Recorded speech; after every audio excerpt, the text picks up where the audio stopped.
Hello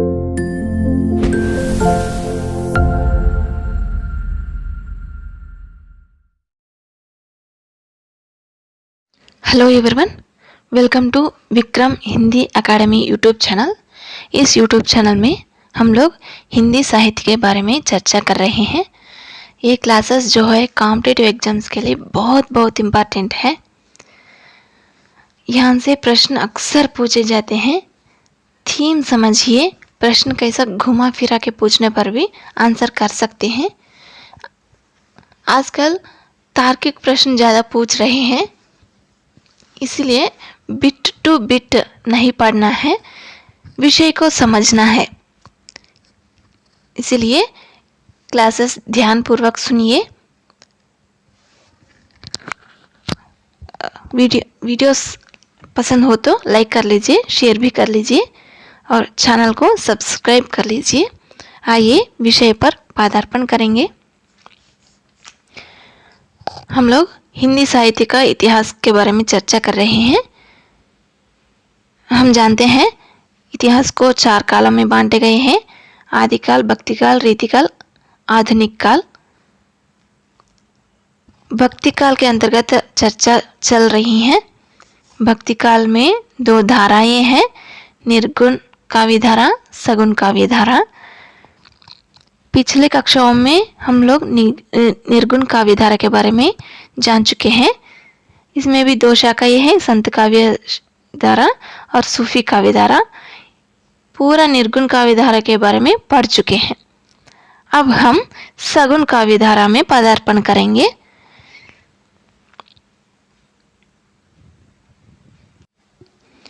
भक्तिकाल में सगुण भक्ति का विशेष महत्व है।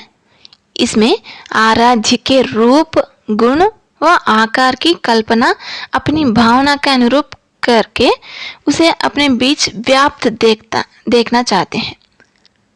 यानी भगवान को एक आकार है, एक रूप है, एक नाम है, ऐसा मानने वाले हैं सगुण भक्ति के लोग।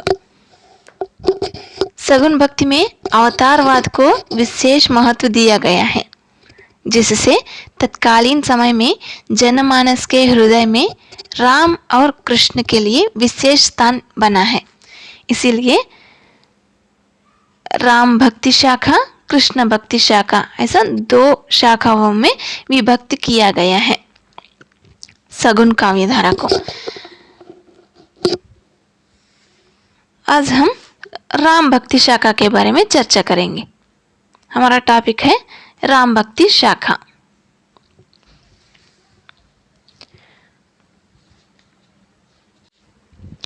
जिसमें राम को आधार बनाकर काव्य रचना की गई है। संस्कृत में वाल्मीकि द्वारा रचित रामायण ही राम कथा का मूल स्रोत है। बहुत इंपॉर्टेंट बिट है। इसे राम कथा का आदि काव्य भी माना जाता है। वाल्मीकि रामायण की कथा महाभारत के भी अनेक स्थलों जैसे आरण्यक पर्व, द्रोण पर्व एवं शांति पर्व में है। इसके अतिरिक्त उपनिषदों में भी, पुराणों में भी रामकथा के अंश हैं। बौद्ध जातक कथाओं में भी रामकथा दशरथ जातक और अनामर्त जातक में मिलती है। राम भक्ति धारा की सुस्पष्ट शुरुआत श्री रामानुज और उनके श्री संप्रदाय से हुई है, परंतु रामानुज ने भी शंकराचार्य की भांति ही भक्ति को मात्र ब्राह्मणों के लिए सीमित रखा।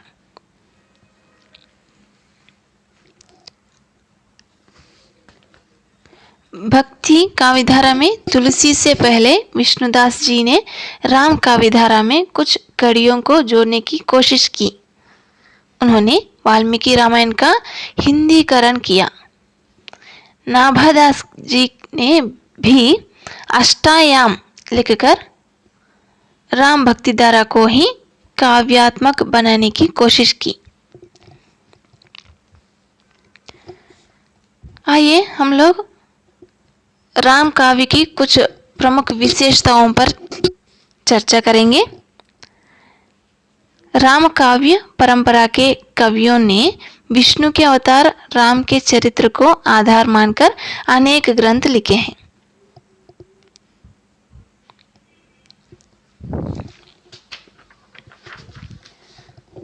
राम भक्ति शाखा के कवियों ने राम के प्रति दास्य भाव की भक्ति भावना प्रदर्शित की है। बहुत इम्पोर्टेंट है। हनुमान जी भी राम की दास्य भाव से भक्ति करते थे। वे स्वयं को सेवक और भगवान राम को स्वामी मानते हैं। तुलसी ने अपने सारे ही संबंध अपने आराध्य राम में ढूंढे और उन्हीं से स्थापित भी किए हैं। इसी शरण प्राप्ति के लिए वह उनसे कभी अनुकूलता का भाव रखते हैं तो कभी उनसे विमुख हुए दृष्टिगत होते हैं। समन्वयवादी प्रवृत्ति राम भक्त कवियों की एक महत्वपूर्ण विशेषता है।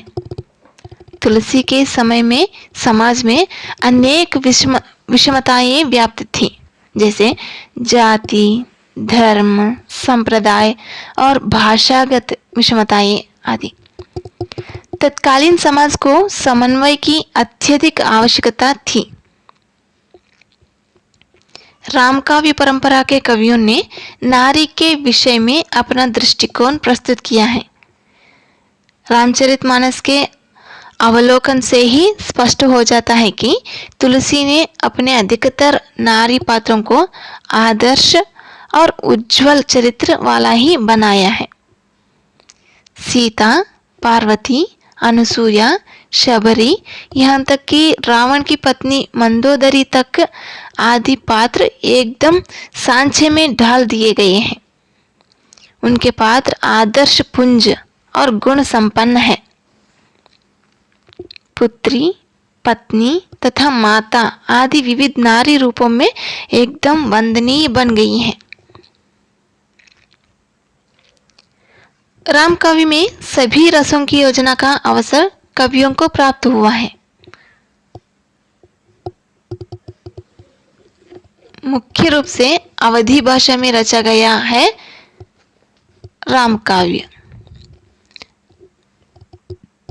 तुलसीदास भी रामचरितमानस की रचना अवधी भाषा में ही की है। कवितावली, विनय पत्रिका, इस तरह के कुछ रचनाएं ब्रज भाषा में है। तुलसीदास के बारे में भी एक वीडियो कर चुकी हूँ, वो भी देख लीजिए, बहुत इम्पोर्टेंट है, वहाँ से जरूर प्रश्न आते हैं। कीर्तन पदों में भाषा तत्सम, बहुला तथा समास प्रधान है। भाव प्रधान स्थलों पर प्रसाद गुण युक्त है और स्थान स्थान पर आवश्यकता अनुसार बोली की मिठास लिए हुए हैं।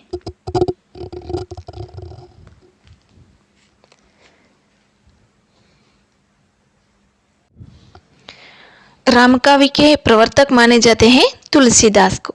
तुलसीदास ने एक महत्वपूर्ण ग्रंथ रामचरितमानस लिखा है। रामचरितमानस की कथा है राम की कथा। इनके अलावा कुछ अन्य लोग भी हैं रामकाव्य के अंतर्गत।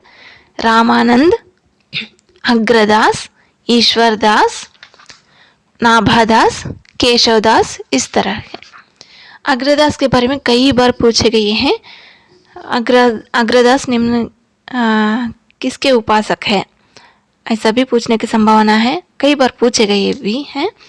और किस काव्य के अंतर्गत आने वाले हैं अग्रदास, ऐसा भी पूछे गए हैं। बहुत बहुत इम्पोर्टेंट है।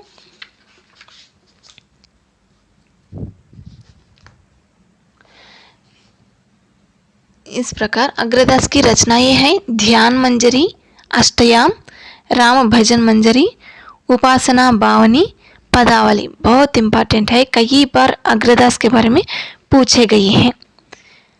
और तुलसीदास के बारे में और एक वीडियो भी है, वो वीडियो देख लीजिए। ठीक है, वीडियो पसंद हो तो लाइक कर लीजिए, शेयर भी कर लीजिए, चैनल को सब्सक्राइब कर लीजिए। बहुत धन्यवाद।